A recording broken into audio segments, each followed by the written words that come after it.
Good morning, students and families.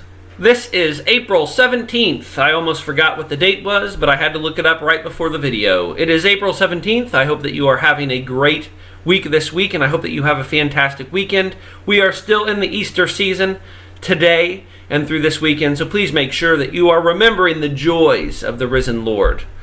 Just a few updates. In the United States, we have 635,000 COVID cases, with 26,000 deaths. In the state of Indiana, we have 9,500 cases with 477 deaths. And in Jefferson County, Indiana, we have 15 cases, 0 deaths. Our neighbors to the east, Switzerland County, have 12 cases. And one of our neighbors to the north, Jennings County, has 63 cases. None of those 3 counties have experienced a death at this point. Students, just a few quick notes from the teachers and from myself. It's important when you turn in a late assignment that you email your teacher. A lot of you are doing that and then assuming that the teachers are going to see it, and they may not actually see it because the teachers have also been moving on to new assignments. So make sure whenever you turn in anything late, which hopefully that's slowing down, but whenever you turn in anything late, that you take the time to email your teacher.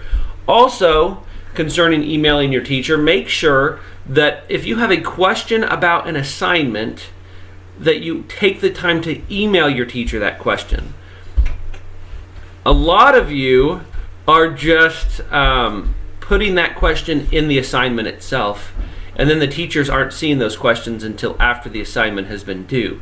And so since the assignment's due, you're not getting answers to those questions until after it's too late to utilize the knowledge that you gained from that question. So if you have a question about assignment, don't just put it into the assignment itself. Take the time to send an email to your teachers. I was talking with Mr. Hesse a while back, and he said so much of this right now. The important thing about this is relationships and communication. And so many people have also repeated that, but Mr. Hesse was actually the first person to say that to me, and I wholeheartedly agree. So students, make sure that you're not making that communication one-sided. If you have a question for a teacher, send them that question through email so that they can help you out. Time for a dad joke, and it's a one-liner dad joke. The shovel was a groundbreaking invention. I thought that was pretty funny, but I'm not good at telling jokes. Mr. Whittam is here to pick up something that I borrowed from him. You can look out the window right here. You can see him in a mask. The guy's always masked. He's always wearing gloves, and I set it aside for him and cleaned this item that he was taking from me that I borrowed so that he'd be ready. So he doesn't know he's on camera. He'll find that out later. His son can let him know if he doesn't see it. You can make sure that he knows that he was on camera today. So the shovel was a groundbreaking invention. Please read the newsletter, students. It's a big one this week. There's some scholarship information for 7th grade students, some opportunities for you to have some financial assistance, and then also academic team members. There's a lot of information in there for you. So, here's a session that I wanted to do. My hair is getting super long. Pretty soon it's going to be unruly, and a lot of us have pretty shaggy hair. We took signs to all of our seniors, and by we I mean Mr. Kane, Mrs. Wentworth, and myself in the last week. And when we took pictures of those seniors, a lot of the guy seniors had definitely grown out their hair and or beards. Us guys don't have anywhere to go for haircuts, so we're getting shaggier and shaggier, and my hair's getting bigger and bigger. I'm feeling like I'm young again. It's quite incredible. Cheating, students. This is the perfect opportunity to cheat. And it's also the perfect opportunity to throw your own morals and ethics aside and allow yourself to cheat. Please do not do so. Please recognize that the process of education all too often in youth, and this might be the fault of us adults, you see the process of education as just a list of check mark boxes that you can make, and when you're done, you get to be done. But really, education isn't about checking off the box. Education is about hopefully learning something in the process. And so when you're cheating, you're taking away your opportunity to learn a little bit. So please make sure that if a behavior wouldn't be acceptable in class, you are not doing it outside of class. So Here's 3 facts about one of our staff members and students. I'm going to ask you in the thing today to tell me which staff member it is. Boom, this person has recorded and been recorded on 4 albums. Boom, this person officiates 5 different high school sports. Boom, this person has played trumpet in front of crowds of over 30,000 people. So you're going to put your guess today in the document on who you think that person is. We are still working on a graduation date and prom date. I was hoping to have that done by today with the graduation date. Unfortunately, I do not. I don't think it'll be too long, but we've got to make sure that the gym's going to be available at various times in the summer. So we're working on that. We're making sure that everyone can be there. And so as soon as I have that, I'll get a graduation date out to our seniors and our other students. It should be a great commencement. We should be able to hopefully have a commencement the normal way, just a few months too late. And prom, after I schedule graduation, prom will be scheduled based on graduation. They'll probably be pretty close to each other, maybe a weekend apart. Please continue to go to Mass, students, on the weekends. It's an easy thing to do. You can wake up 5 minutes before and you can still be in your pajamas, so it's worth doing. You can find it on the Prince of Peace Facebook page live, and then they also post it on their YouTube site, so make sure that you're doing that on a regular basis. Finally,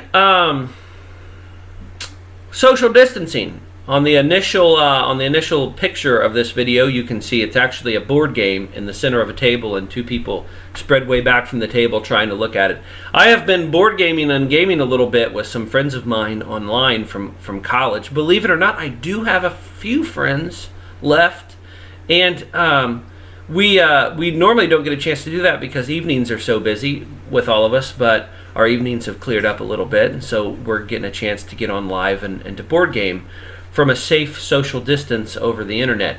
And while I was doing that with them this week on Tuesday, 2 of them were experiencing their aunts or uncles who live in more populated areas, currently in ICU beds and on ventilators, and they were fearful of their imminent demise. And so it's a very real thing, the COVID, here in small town Madison, Indiana. It's easy for us to forget that there are people and families who are being greatly impacted by this. It's going to hit us more and more eventually. I hope not, but it very well could. And so please make sure you're being sensitive to that. It surprised me that in that one take of this one board game, the friends were all, that 2 of them were experiencing this pretty close in their families. And so please make sure that you're finding ways, and one, to support one another, to still have fun and to meet up with one another. Maybe it's board gaming. Probably not. You're cooler than me. It's probably video gaming online. And remember that it's a real thing. And so while I was talking to one of my friends afterwards, we thought of this philosophical question. So here it is. So if I told you that there was someone a half of a world away that could be sick, and things that you did could potentially save their life or keep them from becoming more ill, what would you be willing to do?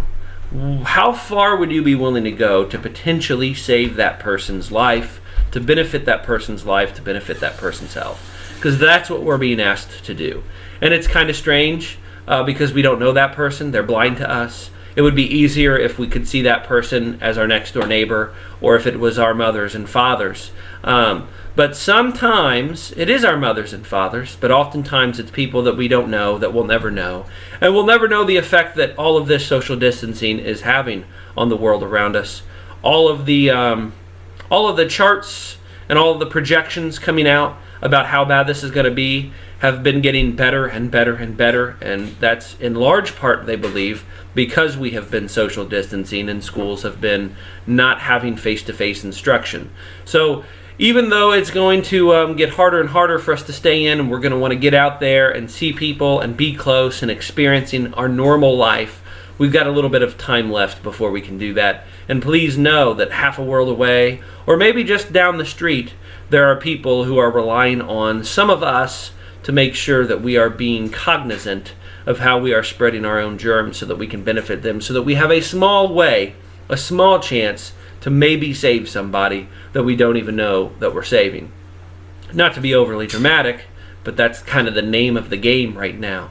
Students, make sure, again, you're communicating with those teachers. You'll see in this document a question about which teacher I mentioned earlier in the video. You will also see a place for you to write your name for the sake of attendance, and just one other short thing. Next week you're going to get a big survey. This week will be a little bit shorter because of that. Now it's time for the tour. I've hit the 10-minute mark. This is the hallway. Some people from last week asked if I hate my kitchen. I love my kitchen. I take after my grandpa. I like galley kitchens. And I also love wood finish, and the cabinets in there are a cherry wood finish that the family who bought this for my grandpa over 50 years ago, and we bought it back from them, put in those cabinets, and they're absolutely beautiful. So I actually really like my kitchen. And my wife is probably not as large of a fan, but she doesn't mind it most days. So you can see the kitchen in the distance. Through the galley kitchen is the dining room. So this hall and kitchen and dining kind of divides the lower part of the house in two. It used to be when the house was built, it was the back part of the house, but the family that bought this from my grandpa and lived in it for 50 years put a room on the back that's amazing. So you can see behind me my photos. Here's a photo of my wife and I in her wedding dress, and me in shirt and tie and whatnot on top of a mountain, getting our picture taken back when we were young and foolish. Now we're just old and foolish. She's not old, I am.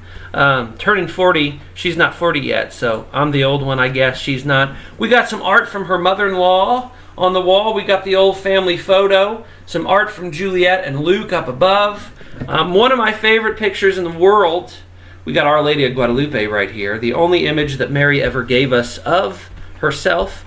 And then one of my favorite pictures in the world is this picture right here. It is the picture that we took the first time Juliet ever met his sister, or the first time Luke ever met his sister Juliet.